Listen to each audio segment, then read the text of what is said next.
ఒక పేద కుటుంబం ఏం కోరుకుంటుంది అన్నది మనము నవరత్నాలను ప్రాతిపదికగా చేశాం.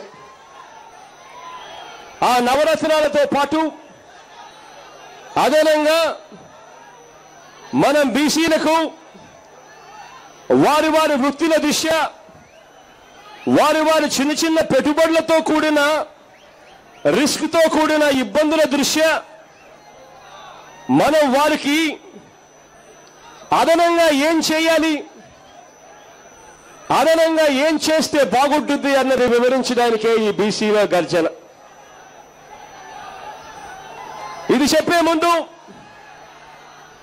ఒక్కసారి మనము ప్రస్తుతం బీసీలు ఎలా బతుకుతా ఉన్నారు, చంద్రబాబు నాయుడు గారి హయాంలో ప్రస్తుతం బీసీలు ఎలా ఉన్నారు అన్నది ఒక్కసారి మనమంతా కూడా గుర్తుకు తెచ్చుకోవాలి, మన మనసుని అడగాలి. చంద్రబాబు నాయుడు గారి హయాంలో ఇవాళ బీసీల పరిస్థితి ఎలా ఉంది అని చెప్పి ఒక్కసారి మనమంతా ఆలోచన చేయాల్సిన సమయం వచ్చింది. 2014 ముందు, ఎన్నికలకు ముందు చంద్రబాబు నాయుడు గారు బీసీ డిక్లరేషన్ చేశారు. 2012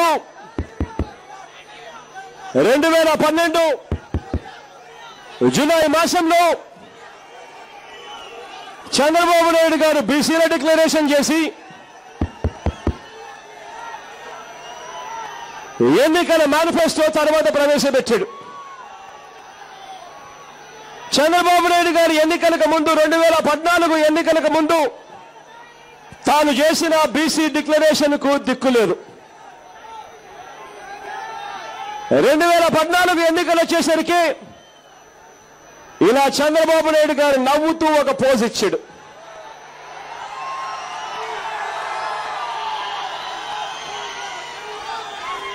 ఎన్నికల మేనిఫెస్టో, ఎన్నికల ప్రణాళిక అని చెప్పి ఒక బుక్ని చూపించాడు. బీసీ కులాలకు సంబంధించి ఈ బుక్లో 119 హామీలు, వాగ్దానాలు చేశాడు. మచ్చుకకు ఆయన బీసీలకు చేసిన హామీలలో ఒక మచ్చుకకు ఒక 10 హామీలు చదువుతాను.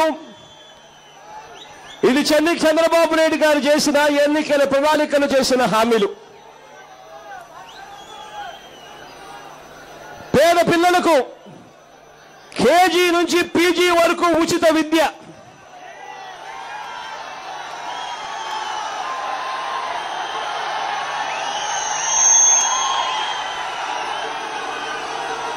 చంద్రబాబు నాయుడు గారి మేనిఫెస్టో, ఎన్నికల ప్రణాళిక, కాలేజీ విద్యార్థులకు ఐప్యాడ్,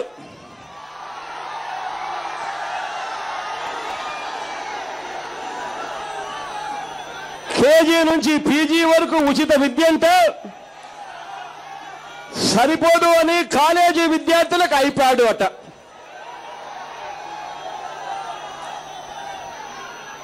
మారుతున్న పరిస్థితులకు అనుగుణంగా విద్యా విధానంలో మార్పులట.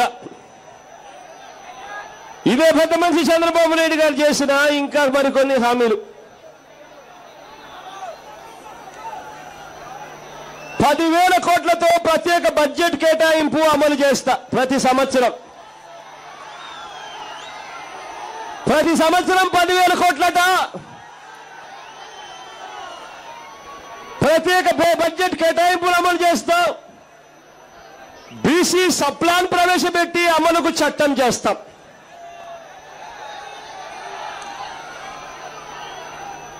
సంవత్సరానికి 10,000 కోట్లట చంద్రబాబు నాయుడు గారు చెప్పిన హామీలు. కేజీ నుంచి పీజీ వరకు ఉచిత విద్య గాలికి ఎగిరిపోయింది. ఐప్యాడ్లు అయితే ఎక్కడ కనిపించడం లేదు. సంవత్సరానికి 10,000 కోట్లు ఎక్కడైనా కనిపించిందా అని అడుగుతా ఉన్నాను మిమ్మల్ని అందరినీ కూడా. నేను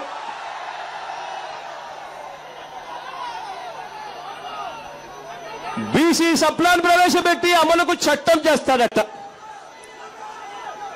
ఎన్నికలు ఒక నెలలో ఉన్నాయనంటే ఈయనకు చట్టాలు గుర్తుకొస్తాయి. 5 సంవత్సరాలు పరిపాలన చేసినప్పుడు ఈయనకు చట్టాలు గుర్తుకురావు.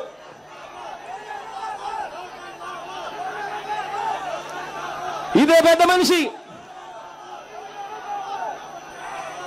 రాష్ట్ర ప్రణాళిక వ్యయంలో 25% నిధులు ప్రతి సంవత్సరం బీసీ ఉప ప్రణాళికగా రూపొందిస్తారట. రాష్ట్రంలోనే కాదట, కేంద్ర ప్రభుత్వంలో కూడా 25% నిధులు బీసీ ఉప ప్రణాళిక సాధనకు కృషి చేస్తారట. రాష్ట్రానికి దిక్కు లేదు,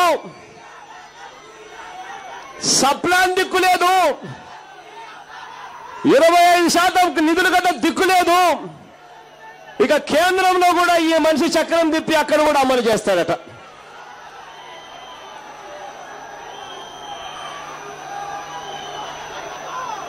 వెనుకబడిన తరగతులకు ఉన్న రిజర్వేషన్లు 33% పెంచుతారట. రాష్ట్రంలో 2,40,000 గవర్నమెంట్ ఉద్యోగాలు ఖాళీగా ఉన్నాయి. ఆ ఉద్యోగాలు నింపితే చాలు, వాటిలో ఎస్సీలకు స్థానం వస్తుంది, బీసీలకు స్థానం వస్తుంది, ఎస్టీలకు స్థానం వస్తుంది, రిజర్వేషన్లకు స్థానం వస్తుంది అని తెలిసి ఆ 2,40,000 గవర్నమెంట్ ఉద్యోగాలు నింపడానికి మనిషికి మనసు రాదు. రాష్ట్రంలో ఏది చూసినా కానీ కాంట్రాక్ట్ అంటాడు, అవుట్ సోర్సింగ్ అంటాడు. వాటిలో అయితే ఎలాగూ రిజర్వేషన్లు ఉండవు అని చెప్పి అక్షరాల బీజేపీ అక్షరాల బీసీలను దగా చేస్తాడు ఈ పెద్ద మనిషి. కానీ ఎన్నికల ప్రణాళికలో మాత్రం వెనుకబడి ఉన్న తరగతులకు ఉన్న రిజర్వేషన్లు 33% పెంచుతారట. ఇదే పెద్ద మనిషి ఫీజు రీయింబర్స్మెంట్ ఆధార్తో సంబంధం లేకుండా అమలు చేస్తారట. ఫీజులు ఇవ్వడం లేదు, రీయింబర్స్మెంట్ లేదు, ఆధార్ లేకుండా అమలు చేస్తాడని చెప్పి మేనిఫెస్టోలో మాత్రం చెప్తాడు. చేనేత కార్మికులకు 1000 కోట్లతో ప్రత్యేక నిధి అట. మరియు బడ్జెట్లో ప్రతి సంవత్సరం 1000 కోట్ల రూపాయలు కేటాయిస్తాడట. అంటే 5 సంవత్సరాలలో 6,000 కోట్ల రూపాయలు చేనేతలకు కేటాయిస్తాను అని చెప్పిన డాక్యుమెంట్. ఒక్కసారి ఆలోచన చేయమని అడుగుతా ఉన్నాను. ఎన్నికలు అయిపోయాయి, 2014 ఎన్నికలు అయిపోయాయి. 5 సంవత్సరాలు చంద్రబాబు నాయుడు గారు పరిపాలన చేశాడు. అక్షరాల ఈ మేనిఫెస్టోలో ప్రతి కులంను ఎలా మోసం చేయాలి అని 119 హామీలు ఇచ్చి చంద్రబాబు నాయుడు గారి చక్కని ఫోటో, ఒక చిరునవ్వుతో ఉన్న ఫోటోను ముందర పెట్టి ఎన్నికల ప్రణాళిక అని చెప్పి మనందరి చెవుల్లో పూలు పెట్టి మనల్ని మోసం చేసి గద్దెక్కాడు. గద్దెక్కిన ఈ పెద్ద మనిషి మళ్ళీ ఎన్నికలు వచ్చేసరికి 5 సంవత్సరాల తర్వాత మళ్ళీ ఇవాళ బీసీ డిక్లరేషన్ అంటాడు, మళ్ళీ ఎన్నికల ప్రణాళిక అంటాడు. ఇటువంటి వ్యక్తిని నమ్మగలమా అని అడుగుతా ఉన్నాను మిమ్మల్ని అందరినీ కూడా. నేను ఇవాళ గట్టిగా 2 చేతులు పైకెత్తి ఇలా ఇలా ఇలా ఇలా ఇలా ఇలా ఇలా ఇలా